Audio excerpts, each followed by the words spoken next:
你这是吃冰淇淋啊，还是吃眼泪？你管我？能不管就好了。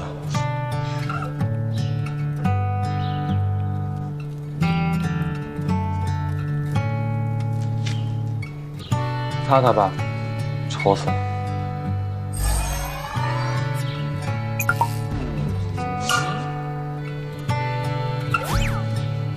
真的很丑吗？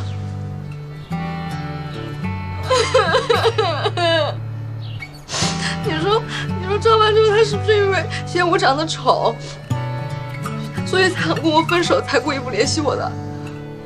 我觉得有可能。蔡雅思，你别以为我现在难过我就不会杀你哦。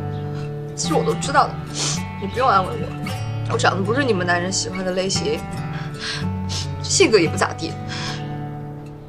其他女生都喜欢研究美容美发，就我一天到晚喜欢研究杀人怎么不被抓到啊！我是男生，我也不喜欢我自己。就算我再丑，他也不可以告诉所有人，也不告诉我啊！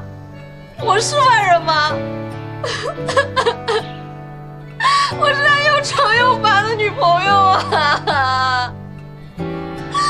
差不多了，你这样下去，别人还以为我把你怎么着了。你是不是啊？我都失恋了。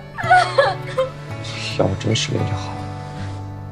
好，安德呀，哎，你能别想那么多了。你要真想不通，你就打电话给他呀。我才不打你，我也是有自尊的。那你继续哭吧。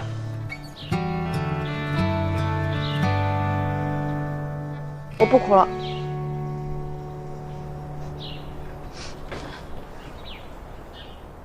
冰淇淋蘸着眼泪有点咸，走吧。去哪儿啊？问题是，喂，哎，你等等我。不是你走那么快干嘛？去哪儿啊？要不我请你吃饭吧？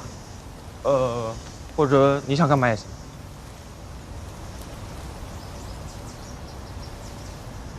咋了？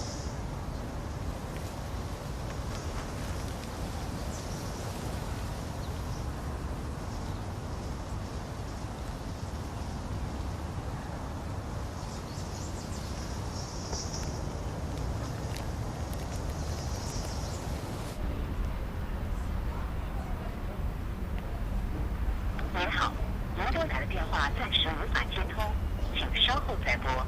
The number you have dialed cannot be reached at this time. Please try again.